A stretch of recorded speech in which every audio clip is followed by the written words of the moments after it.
नमस्कार, आप देख रहे हैं न्यूज 18। मैं हूं आपके साथ मेनका चौधरी। शाम 7 बजे के बुलेटिन में हम आपको दिखाएंगे लोकसभा चुनाव को लेकर बीजेपी 22 मार्च को बड़ी बैठक करेगी।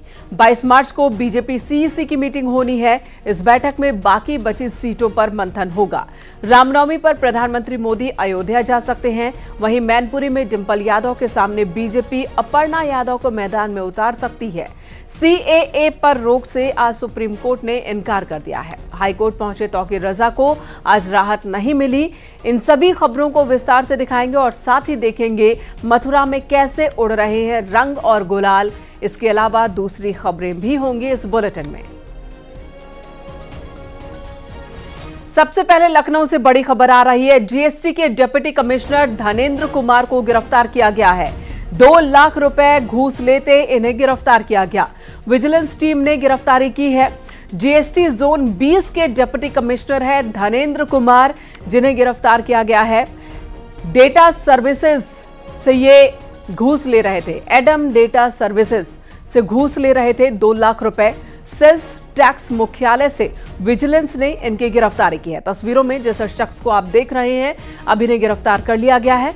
ऋषभ इस वक्त हमारे साथ फोन लाइन पर मौजूद है। ऋषभ, इस बारे में और क्या ज्यादा जानकारी? देखिए, जीएसटी के डिप्टी कमिश्नर है धनेंद्र कुमार पांडे। इनकी शिकायत हुई थी जो विजिलेंस का घूसखोरी के खिलाफ एक नंबर है 94540186 पर।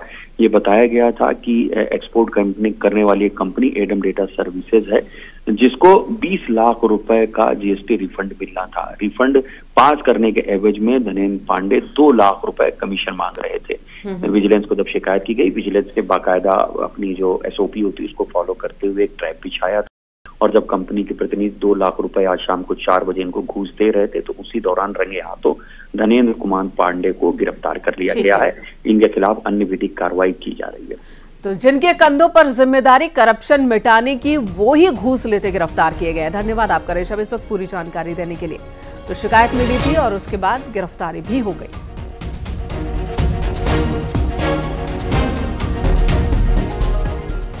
लोकसभा चुनाव को लेकर 22 मार्च को बीजेपी सीईसी की बैठक होनी है और इस मीटिंग में बीजेपी के दिग्गज नेता शामिल होंगे। उत्तर प्रदेश, बिहार, हरियाणा और कुछ और राज्यों के बाकी बचे सीटों को लेकर बीजेपी सीईसी की मीटिंग में चर्चा होनी है। बीजेपी सीईसी की बैठक के बाद उम्मीदवारों को लिस्ट जारी हो सकता है। बात यूपी की करें तो यूपी की 24 सीटों पर बीजेपी इस मीटिंग में मंथन करने वाली है। उम्मीदवारों के नाम का ऐलान इस मीटिंग के बाद ही हो सकता है।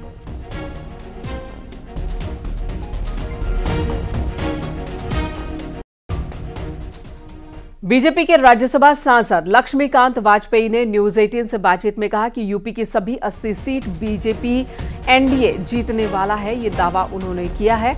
लक्ष्मीकांत वाजपेयी ने कहा कि मैनपुरी और रायबरेली भी बीजेपी जीतेगी। हमारे प्रदेश नेतृत्व ने निर्णय किया है कि 80 में से 80 सीटें जीतनी, और कार्यकर्ता के नाते 80 में से 80 सीट जीतने का जो प्रदेश नेतृत्व का संकल्प है, उस पर काम करना मेरा फर्ज है। हम 80 की 80 सीटों पर जनता का आशीर्वाद प्राप्त करेंगे। रायबरेली भी है और मैनपुरी भी है उस 80 में। बिल्कुल करेंगे। मैंने 2014 में कहा था कि कांग्रेस का संसदीय दल जाएगा मारुति 800 में और सपा का संसदीय दल जाएगा इनोवा में। 5 और 2 जीते थे, अब की बार 1 नहीं जीतना। लेकिन गांधी परिवार तो कह रहे हो सकता है कि वो चुनाव ही न लड़े उत्तर प्रदेश से। नहीं लड़े तो ये तो पलायनवादी रुख हो गया। मैदान छोड़ के जाना हो गया। जिसका जो मैदान छोड़ने का संकल्प जिसने कर लिया हो, उसके बारे में हम क्यों बात करें।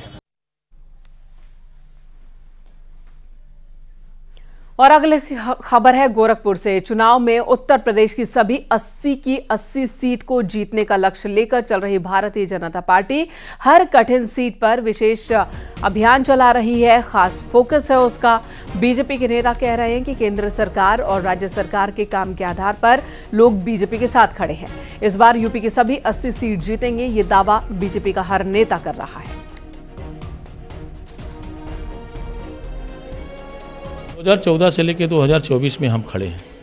तब से अब तक इस देश में आमूल-चूल परिवर्तन हुआ और जो समाज जीवन में रहने वाला हर व्यक्ति जो कल्पना करता है कि हमारी सरकार कैसी होनी चाहिए, जो गरीबों के हित में काम करे, किसानों के हित में काम करे, मजदूरों के हित में काम करे, व्यापारियों के हित में काम करे, इन सारे विषयों को लोगों के आज़ादी से लेकर अब तक सबके मन में ये सपना था, वो सपना साकार मोदी जी के आने के कारण वो सपना साकार हुआ है। और अगली खबर मैनपुरी से। डिंपल यादव मैनपुरी में जमकर प्रचार कर रही हैं। मीडिया से बातचीत में डिंपल यादव ने कहा कि मैनपुरी से बीजेपी किसी को भी चुनाव लड़ा ले, चुनाव बहुत अच्छा होगा। चर्चा है कि बीजेपी मैनपुरी से अपर्णा यादव को मैदान में उतार सकती है।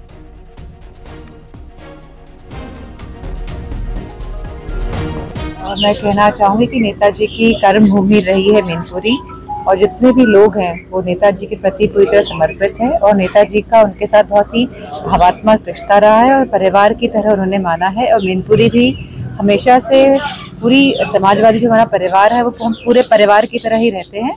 तो बहुत अच्छा चुनाव होगा चाहे कोई भी आए। और मैनपुरी में ही जब डिंपल यादव से राहुल गांधी के शक्ति को लेकर दिए गए बयान और पीएम मोदी के बयान को रखा गया, सवाल किया गया, तो उन्होंने क्या कहा है ये हम आपको सुनाते हैं।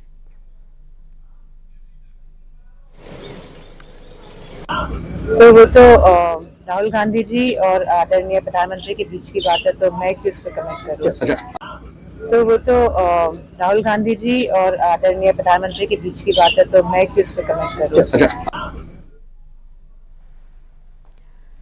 रामनवमी पर पीएम मोदी अयोध्या जा सकते हैं। पीएम मोदी 17 अप्रैल को अयोध्या जा सकते हैं। रामनवमी पर अयोध्या के राम मंदिर में वो पूजा अर्चना कर सकते हैं।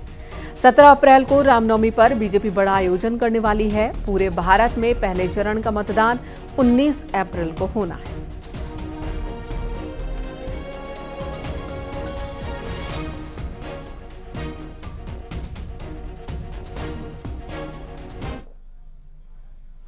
लोकसभा चुनाव की तारीखों का ऐलान हो चुका है और आचार संहिता भी लागू है। यूपी सीईओ नवदीप रिणवा ने बताया कि अब न्यूज की आड़ में चुनावी प्रचार की जिला समिति निगरानी करेगी। साथ ही पेड न्यूज पर सख्त एक्शन लिया जाएगा। पेड न्यूज चलाने वाले संस्थानों के खिलाफ पीसीआई एनबीए को नोटिस भेजा जाएगा। फेक न्यूज के मामले में भी सख्त कार्रवाई करने की बात उन्होंने कही है। काउंटिंग के दिन मतगणना केंद्र पर मीडिया सेंटर्स बनाए जाएंगे। मीडिया कवरेज के लिए एक पास भी जारी किया जाएगा। यूपी सीईओ ने बताया कि मीडिया को एक बार एक मतगणना केंद्र के अंदर विजिट भी करवाया जाएगा।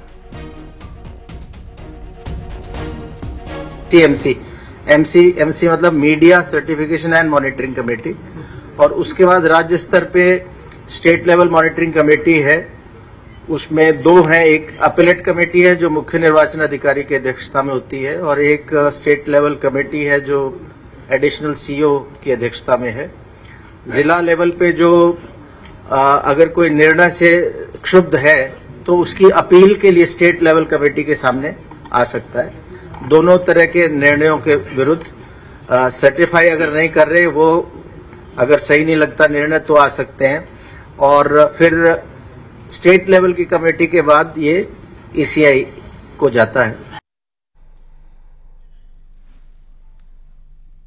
लोकसभा चुनाव की तारीखों के ऐलान के बाद से शासन और प्रशासन फुल एक्शन में है। प्रतापगढ़ के अफसर सक्रिय हैं। आज महेशगंज थाना क्षेत्र के झिगूर गांव में सीआरओ और एएसपी ने वोटिंग बूथों का निरीक्षण किया। बूथ पर मूलभूत सुविधा का जायजा लिया। रायबरेली में होली, रमजान और चुनाव को लेकर पुलिस और प्रशासन दोनों ही एक्टिव है। क्षेत्र अधिकारी ने आज नसीराबाद थाना क्षेत्र में सशक्त सुरक्षा बल और पुलिस टीम के साथ पैदल फ्लैग मार्च निकाला।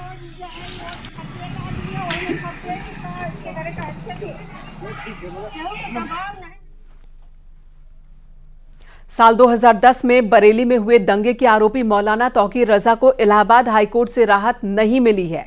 तौकीर रजा ने बरेली कोर्ट से जारी एनबीडब्ल्यू के खिलाफ हाईकोर्ट में याचिका दाखिल की थी। अदालत ने फैसला सुरक्षित रखा है। एनबीडब्ल्यू जारी होने के बाद तौकीर रजा फरार है। बरेली में 2010 में हुए दंगे के आरोपी हैं तौकीर रजा।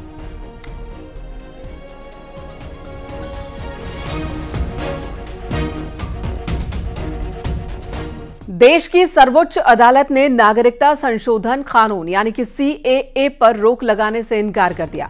अदालत ने सरकार से 3 हफ्ते में जवाब मांगा है। 9 अप्रैल को अब अगली सुनवाई होनी है।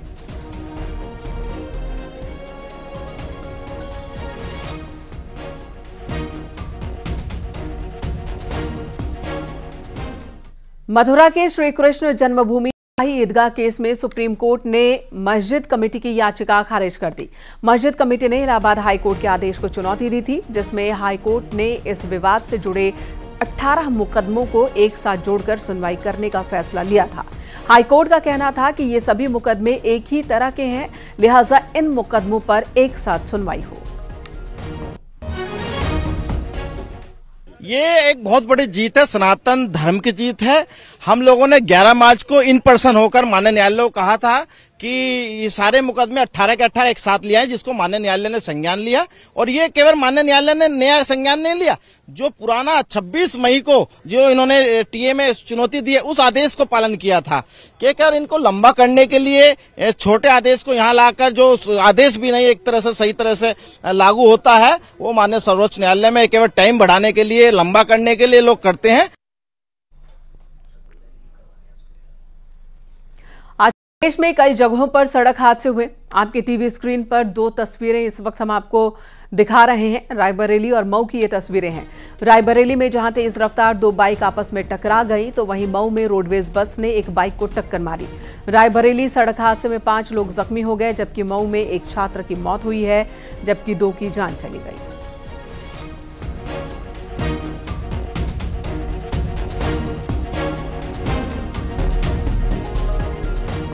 और अगली खबर कौशाम्बी से। मैट्रिमोनियल साइट पर फर्जी नाम से आईडी बनाकर ठगी करने वाले पति पत्नी को पुलिस ने गिरफ्तार किया। गिरफ्तार आरोपी अश्विनी वैश्य, ऋतु वैश्य उर्फ ऋतु यादव, दोनों पर ही 25-25 हजार रुपए के इनाम थे। दोनों आरोपी पति पत्नी मैट्रिमोनियल साइट पर फर्जी नाम से आईडी बनाकर युवक युवतियों को इनवाइट करते थे, फर्जी नाम और पता का इस्तेमाल करते थे और फिर इस हिसाब से महीनों बातचीत करते थे और फिर ठगी करते थे। ठगी के बाद ये अपना मोबाइल फोन बंद कर दिया करते थे। दोनों को एसटीएफ ने प्रयागराज और कौशाम्बी से गिरफ्तार किया है। एसटीएफ ने इन पति पत्नी को गिरफ्तार किया है। आज वो जेल भेजे जा रहे हैं और इनके उत्पीड़न के जो और भी लोग भी शिकार हैं उनके बारे में भी हम लोग इकट्ठा कर रहे हैं। इनका जो अकाउंट है वो फ्रीज करा दिया था, काफ़ी पहले फ्रीज करा दिया था और जो आगे विधि अनुरूप कार्रवाई होती है वैसा करेंगे। गैंगस्टर भी लगाएंगे और जिन लोगों से इन्होंने पैसे लिए हैं उसको वापस भी कराएंगे। बागपत में एक कार से 1.5 करोड़ रुपए का कैश जब्त किया गया। अनिल नाम का प्रॉपर्टी डीलर अपनी कार में कैश लेकर शामली जा रहा था। यूपी हरियाणा बॉर्डर पर बागपत में उसे हिरासत में लिया गया। प्रॉपर्टी डीलर चेकिंग टीम को कोई संतुष्ट जवाब नहीं दे पाया, जिसके बाद जांच टीम ने कैश जब्त कर लिया। फिलहाल चुनाव उड़न दस्ता और इनकम टैक्स विभाग की टीम कैश के बारे में तफ्तीश में जुटी है।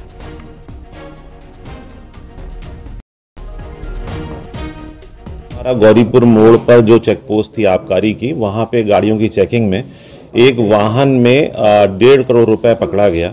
उसका कोई वो एक्सप्लेनेशन नहीं दिखा सके कि इतनी बड़ी कैश राशि वो कहां से लेके आ रहे हैं, क्यों लेके आ रहे हैं। उन्होंने ऐसा बताने का प्रयास किया कि शायद उन्होंने कहीं ज़मीन बेची है, परंतु इसके कोई डॉक्यूमेंट्स, कोई सपोर्टिव चीज़ कुछ भी वो नहीं दिखा पाए। इसके क्रम में जो हमारा इलेक्शन का जो प्रोसीजर है, जो एसओपी है, उसके क्रम में हमारी फ्लाइंग स्क्वाड टीम ने मौके पर पहुंचकर जांच की, उसकी रिकॉर्डिंग करी।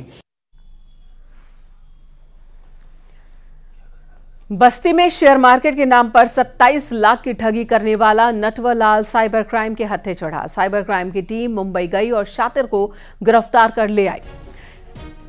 आरोपी के खाते में 25 लाख रुपए भी मिले हैं। मोबाइल, एक लैपटॉप और चेकबुक बरामद की गई है। पकड़े गए आरोपी की पहचान मनीष बच्चू लाल के रूप में हुई है।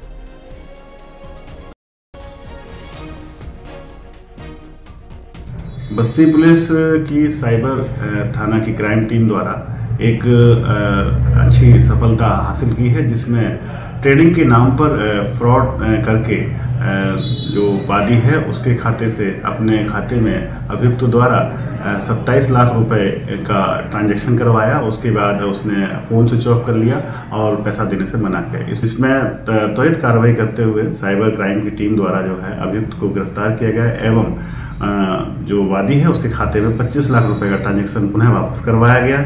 इस प्रकार से ये एक बड़ी सफलता साइबर क्राइम के थाने को प्राप्त हुई है। हरदोई में लाखों की अवैध शराब बरामद की गई और भारी मात्रा में मिले इस अवैध शराब को जेसीबी से नष्ट किया गया। गोदाम में ये शराब रखी हुई थी। आबकारी विभाग और पुलिस विभाग के अधिकारी इन दिनों अलर्ट है, जगह जगह छापेमारी की जा रही है। कोतवाली देहात में ये अवैध शराब बरामद की गई, जिसे नष्ट कर दिया गया।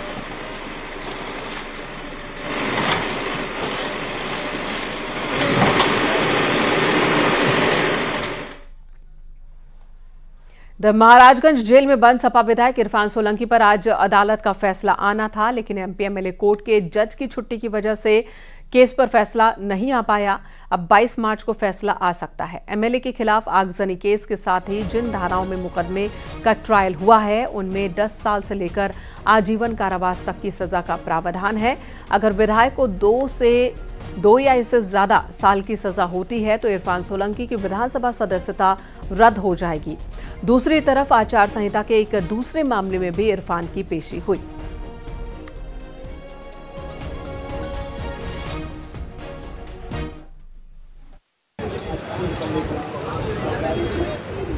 जो स्पेशल कोर्ट है एमपी एमएलए की, इस इरफान को महाराजगंज जेल से इसीलिए तलब किया गया था। बाकी जो मुल्जिमान जेल में हैं उन सबको तलब किया गया था। जो बेल में हैं एक मुल्जिम उसको भी तलब किया गया था, लेकिन जज साहब छुट्टी पे होने के कारण आज जजमेंट नहीं हो पाया। 22 मार्च डेट फिक्स हो गई है। एटीजे 11 के जो लिंक जज साहब थे, स्पेशल जज SC ST एक्ट, उनके यहाँ इरफान पेश हुए थे, तो जजमेंट की सिर्फ डेट हुई है। जज साहब के ना होने के कारण आज जजमेंट नहीं हो पाया। मऊ में खाद्य विभाग के अधिकारी अलर्ट हैं। होली के मद्देनजर विभाग सक्रिय है। आज सिटी मजिस्ट्रेट के नेतृत्व में खाद्य विभाग के अधिकारियों ने कई दुकानों पर छापेमारी की और मिठाइयों के सैंपल जब्त किए हैं। आपको बता दें, कई मिठाइयों का सैंपल फेल पाया गया है। इस दौरान अधिकारियों के दुकानदारों की जमकर क्लास भी अधिकारियों ने लगाई है। शहर कोतवाली के श्रीराम स्वीट मिठाई भंडार और राजवती मिठाई की दुकान का ये मामला है। ये होली के मद्देनजर जिलाधिकारी महोदय के दिशा निर्देशन पर आज 3 जगह जो है कार्रवाइयाँ की गई हैं, जिसमें औद्योगिक क्षेत्र में एक जगह बेकरी पर और 2 मिठाई की दुकानों को चेक किया गया है और उनके सभी के सैंपल भरवाए गए हैं। सैंपल भरवा करके और वहाँ जो खराब सामग्री थी उसको हटवा दिया गया है और सैंपल भरा के भेजा जा रहा है और जो भी उनके विरुद्ध होगा वो कार्रवाई की जाएगी। और ये 2 तस्वीरें आपको दिखा रहे हैं जो मऊ और अयोध्या की तस्वीरें हैं। यहाँ पर भी खाद्य विभाग पूरी तरह से एक्शन में नजर आ रहा है। जगह जगह पर छापेमारी हो रही है। मिठाइयों के सैंपल टेस्ट के लिए जा रहे हैं और जो सैंपल फेल पाए जा रहे हैं उन दुकानों पर कार्रवाई भी हो रही है।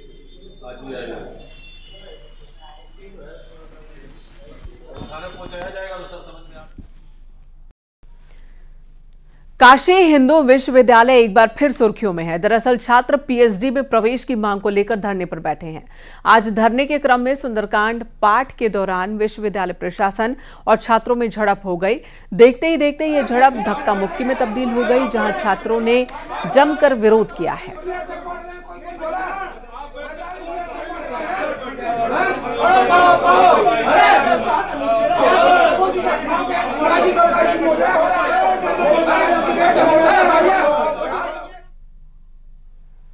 अगली खबर आगरा से। 17 मार्च को फौजी से लूट हुई थी और इस मामले में पुलिस ने खुलासा कर दिया है। पुलिस ने लूटकांड में शामिल 3 लुटेरों को गिरफ्तार किया है। बदमाशों के पास से लूट का सामान भी बरामद हुआ है। आगरा के थाना सदर क्षेत्र में फौजी से 3 शातिर लुटेरों ने इस वारदात को अंजाम दिया था। फौजी का पर्स, मोबाइल फोन, सोने की चेन लूट कर ये भाग गए थे। पुलिस ने आज खुलासा किया, इन तीनों की गिरफ्तारी की है। देखिए, थाना सदर बाजार में दिनांक 17/3/2024 की रात को एक फौजी के साथ उनको ई रिक्शे पर बैठाया गया पहले, और इस गैंग में 3 लोग थे। इन तीनों ने एक हॉस्पिटल जाने के लिए वो फौजी व्यक्ति बैठे और फिर रास्ते में उनके साथ मारपीट करके उनका पर्स, मोबाइल फोन इत्यादि की लूट की घटना कारित की। थाना सदर बाजार पुलिस ने तत्काल इस घटना का संज्ञान लेते हुए FIR दर्ज किया और टीमें अनावरण के लिए लगा दी और 24 घंटे के बहुत ही अल्प अवधि में इस पूरी घटना का सफल अनावरण किया है।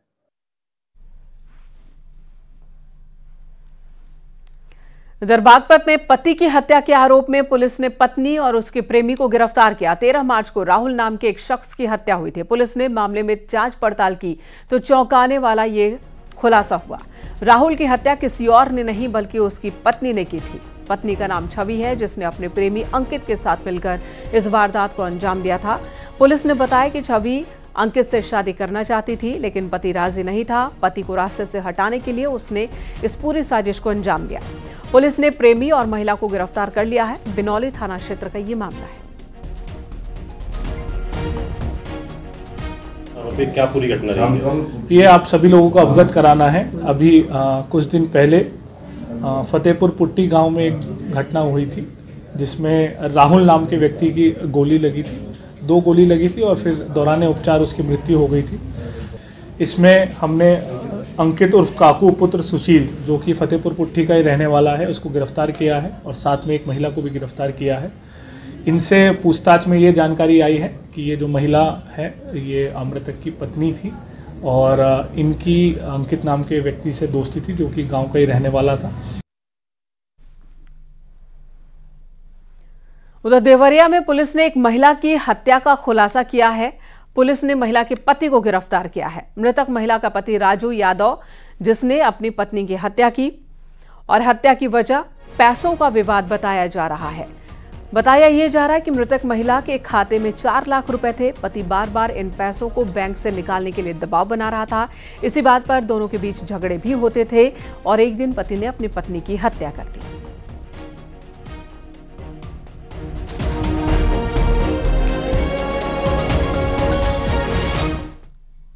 और अगली खबर अयोध्या से, जहां भगवान रामलला के भव्य मंदिर में विराजमान होने का उत्सव अब रामनगरी में हर क्षण दिख रहा है। भगवान के मंदिर में विराजमान होने के बाद पहली बार रामलला 495 साल बाद भव्य होली मनाएंगे।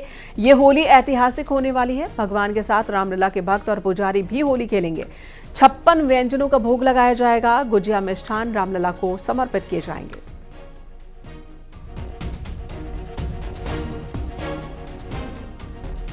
होली में कुछ दिनों का वक्त रह गया है। मथुरा और वृंदावन में होली के रंग अभी से उड़ने लगे हैं। यहां आज लठमार होली खेली गई। मथुरा में होली खेलने के लिए सिर्फ देश ही नहीं बल्कि विदेशों से भी लोग आते हैं। वृंदावन और मथुरा में हर तरफ लोगों की भीड़ है। मथुरा और वृंदावन में हर तरफ होली की धूम है। हर चौक चौराहे पर लोगों का हुजूम होली खेलता नजर आ रहा है।